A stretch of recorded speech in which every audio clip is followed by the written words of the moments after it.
मुअज़्ज़िज़ सामईन, BJP NDA government की एक nation एक इलेक्शन के बिल पार्लियामेंट में पास नहीं हो सकी।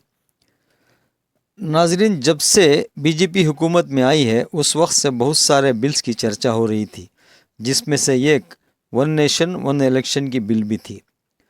साबिक़ सदर रामनाथ गोविंद की सदारत में वन नेशन वन इलेक्शन की रिपोर्ट तैयार करने के लिए एक कमेटी बनाई गई थी। उसी रिपोर्ट की बुनियाद पर बीजेपी एनडीए गवर्नमेंट वो बिल पार्लियामेंट में पेश की। नाजरीन, वन नेशन वन इलेक्शन की बिल पार्लियामेंट में पास करवा कर क़ानून बनाने के पीछे बीजेपी की मंशा क्या है ये तो नहीं मालूम, लेकिन हुकूमत का कहना है कि इस बिल को लाने से मुल्क में एक साथ एमएलए और एमपी के इलेक्शन होंगे, जिससे पैसों की बचत होगी, हमारी जीडीपी ग्रोथ में भी इजाफा होगा, इलेक्शन ड्यूटी करने वालों को भी परेशानी नहीं होगी और आम आदमी को इलेक्शन में हिस्सा लेने और वोट डालने में दिलचस्पी बढ़ेगी, वगैरह वगैरह।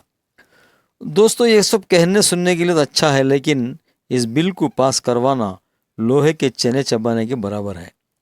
बीजेपी की एनडीए हुकूमत को इस बात का इल्म था कि यह बिल पास करवाना बहुत मुश्किल है, क्योंकि हमारे मुल्क से सब रियासतों के इलेक्शंस एक साथ नहीं होते। किसी रियासत में 5 साल मुकम्मल होने पर इलेक्शन होते हैं, तो किसी रियासत में 2 साल, 3 साल या 4 साल ख़त्म हुए होते हैं। ऐसे में पूरे हिंदुस्तान की तमाम रियासतों के असम्बली इंतखाबात और लोकसभा के इंतखाबात एक साथ करवाना बहुत मुश्किल होगा।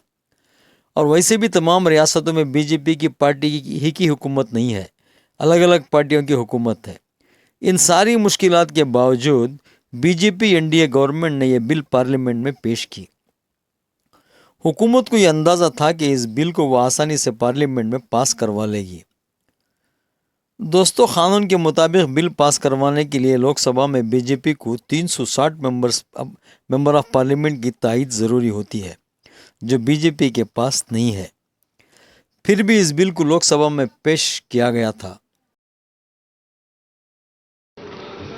महासचिव जी ने आपको डिटेल चर्चा करके बताया, विषय बताया, लेकिन मैं समझता हूं कि क्योंकि इस सदन में पहली बार मतदान हो रहा है और पहली बार मतदान प्रक्रिया में कुछ परेशानियां आप सब सदस्यों को अनुभव हो सकती है। हमारी तरफ से इसको कई बार अभ्यास किया गया है, लेकिन मतदान पहली बार किया जा रहा है। अगर कोई संशोधित करना होगा तो हम सब इसको संशोधित भी करेंगे, और किसी माननीय सदस्य को अगर बटन दबाने में परेशानी होगी तो इस बार हम व्यक्तिगत रूप से उसकी पर्ची के लिए भी अलाउ करेंगे। और प्रश्न ये कि विधेयक को पुनर्स्थापित करने की अनुमति प्रदान की जाए। जो सदस्य इसके पक्ष में हाँ कहें, जो सदस्य विरोध में ना कहें। मेरे विचार में निर्णय ना वालों के पक्ष में हुआ। जी, अब मतदान नाउ डिवीजन। महासचिव,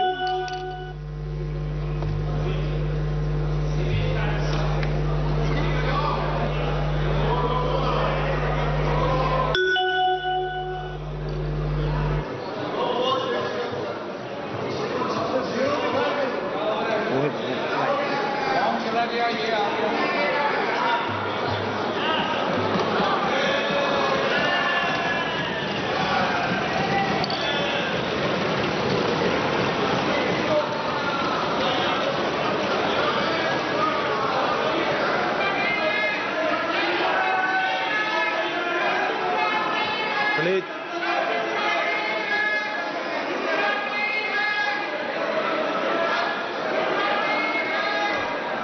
क्या मान्य सदस्य तरीका है? मैंने पहले ही स्पष्ट कर दिया है। नो, एक मिनट प्लीज। मान्य सदस्य प्लीज आप बैठिए। प्लीज मान्य सदस्य,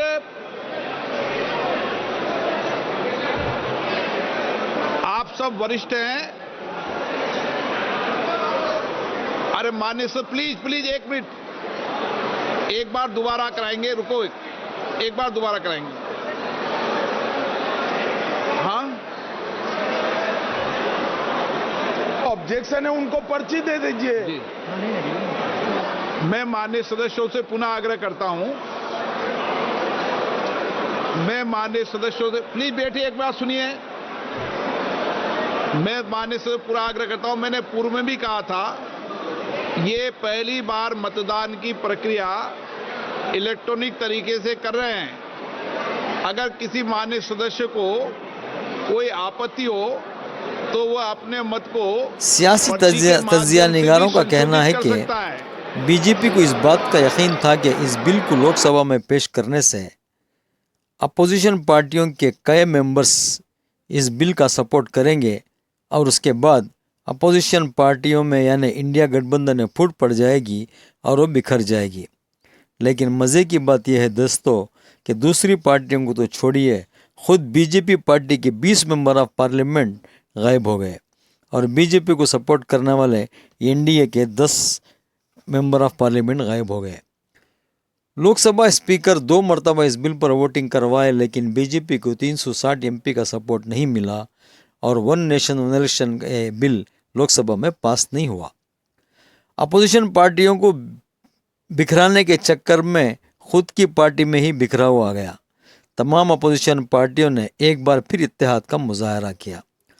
दोस्तों, कांग्रेस और दूसरी अपोजिशन पार्टियों ने बहुत पहले से ये कहते रहे कि वन नेशन वन इलेक्शन के ताल्लुक से पार्लियामेंट में बहस हो, आपस में चर्चा हो, उस बिल की खामियां और खूबियों पर बात हो। लेकिन बीजेपी एनडीए गवर्नमेंट ये बिल पार्लियामेंट में पेश कर दिया, जिसका खमियाजा बीजेपी को उठाना पड़ा। फिर क्या था नाज़रीन, हस्बे मामूल इस बिल को भी जेपीसी के हवाले कर दिया गया। जेपीसी में भेजने का मतलब यह है कि फिलौत के लिए ये मामला ठंडा रहेगा। दोस्तों, आपको याद होगा वक्फ अमेंडमेंट बिल भी जेपीसी के हवाले कर दिया गया था। और न जाने कितने बिल बीजेपी एनडीए गवर्नमेंट लाने वाली है और न जाने कितने बिल जेपीसी के हवाले करने वाली है। अब फिलवक्त वन नेशन वन इलेक्शन की बिल जेपीसी के यानी जॉइंट पार्लियामेंट्री कमेटी के हवाले कर दिया गया है और अभी अभी ये खबर आई है कि जेपीसी के मेंबर्स की लिस्ट में कांग्रेस की तरफ से प्रियंका गांधी को जेपीसी में मेंबर बनाया गया है। नाजरीन, इस चैनल को लाइक करें, शेयर करें और सब्सक्राइब करें।